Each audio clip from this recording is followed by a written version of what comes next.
Rachel Chan. I'm Madison Hunt. And for our thesis, we are identifying problems we find in binders.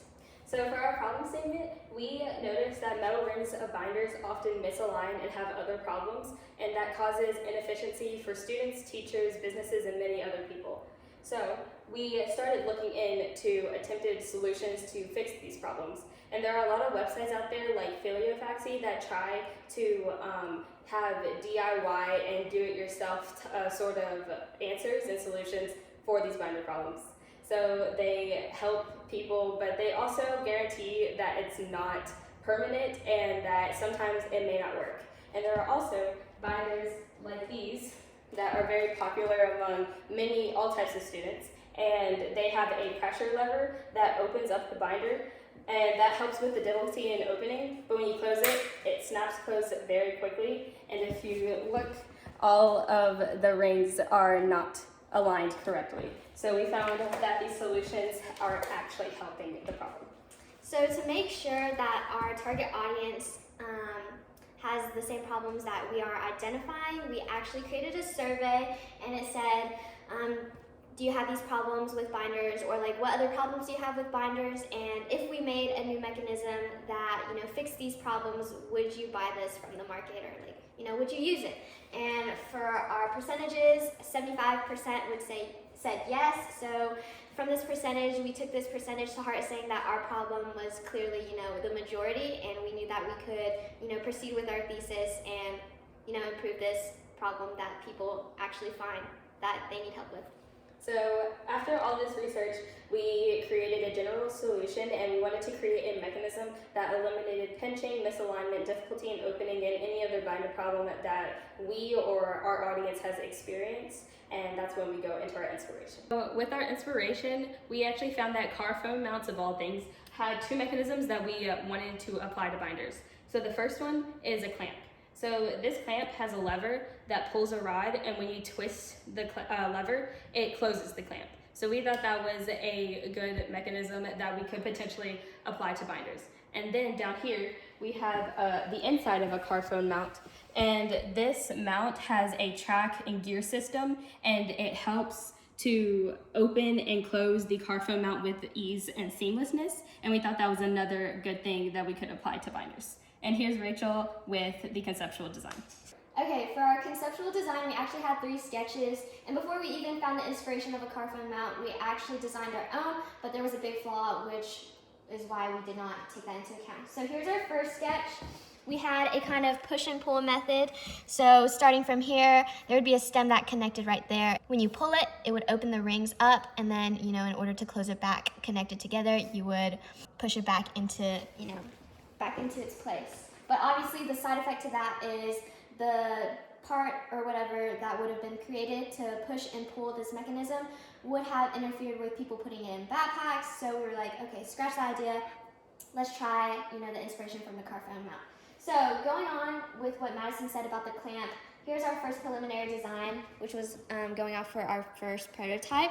So this is a stationary ring. So this would be a lever. The lever is connected to a pole, and within that pole there's a spring that's in between these 2 rings. And the mechanism or the movement is kind of like compress and expand like a spring would do. So when you flick the lever, it would compress the spring so the rings would close. And then when you flick it back to its original position, it would then expand, allowing you to put any types of files or documents into it.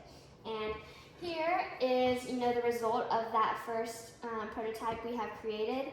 And we catted, the lever and the rings, and then we put it on some hard flat board. And the flaw to this design is it didn't actually, create the alignment of rings we wanted, because that was one of the biggest problems we found with binder rings is the misalignment. So we were like, if this type of design does not allow us to, move it together or, synchronized and then aligning them as well, then we cannot use this idea. So this goes on with our second prototype. So in addition to, the first prototype where we had a spring, we kind of incorporated that idea. We kind of took that first prototype and was like, what can we learn from it? So not only did we add a spring to this, but we added some tracks and gears. And from our first prototype, we got better with Inventor and CAD, so we decided let's try to up the design to make it more efficient. So basically here, there's 2 gears, and these 2 gears are set in place, and these 2 tracks will have binder rings on each side, and when you compress them, they'll run on those tracks. And then here's a little lever stem that's attached to a spring, and every time it compresses, it clicks and it stays there. And then there's our little push button we incorporated, just like a phone mount. When you push it, it expands back out, kind of having that, compress, expand mechanism just like we wanted here, but now it's actually, together and synchronized. And here is, in addition to our conceptual design, we also had to CAD, the pieces that we wanted to create. So this is kind of our right wing, left wing, and here's our base part. Here are the tracks that the left and right wing will run on, and here's the insertion of the spring, and then also as well as, the push button where we wanted to, have a simple click of a button to allow people to open and close binders instead of pressing really hard and adding more pressure on binder rings that were originally made, causing more misalignment. So we thought this push button mechanism will, decrease that inefficiency. And now Madison will talk about the final design process. So now onto our process. Here we are designing our CAD drawings, and they were very essential to our mechanism and how it was working. And then here we are printing our CAD drawings, and this actually, we had some trouble with the printing process because our pieces are very small and meticulous, and so we had to actually use a 0.4 millimeter nozzle that our mentor, Alyssa McDougall, had to use from her company, and that actually helped us a lot. But we made a lot of connections trying to find that 3D printer that was perfect for us. And then down here, we are filing our parts because we wanted the smoothest possible mechanism, and we thought filing would be the best way of getting that. And here, the next picture, we're using a soldering tool to melt and fuse the plastics together, and that helped assemble our design. And lastly, here we are drilling holes in our base to prepare it for the cover when we assemble.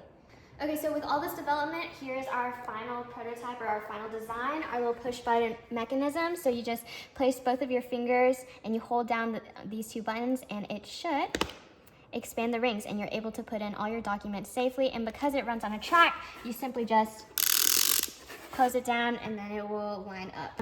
Here's the inside of it where we used our CAD parts, and here is another replica of it in real life actually. So obviously here are the rings, and then when you insert these rings, it compresses on a spring, and then as it compresses, these gears are turning, and this little lever is clicking to hold it steady. And then when you want it to expand, you press this little button, and this lever pushes down, so these gears can actually turn and expand back out, which allows for that open and closing movement of the binder rings. So with our final design done, we were thinking of improvements and what we would like to do if we did this again.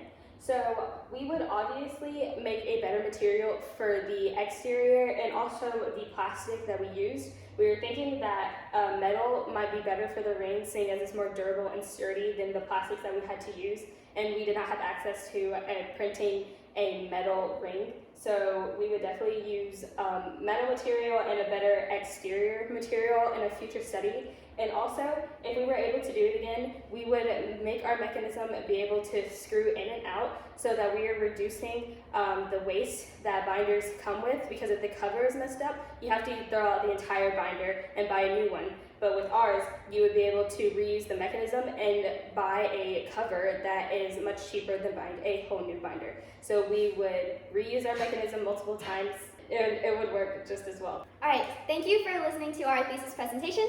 Have a great day. Bye.